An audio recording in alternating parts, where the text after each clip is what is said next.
Beliau hadir untuk mendengar taklimat pembangunan sebelum ini.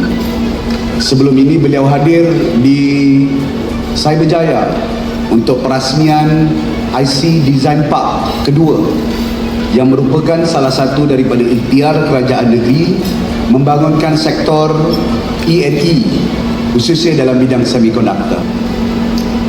Kisah sejarah Keminang, Kesultanan Melayu, sejarah perjuangan negara, kemerdekaan, itu juga satu lambang, satu identiti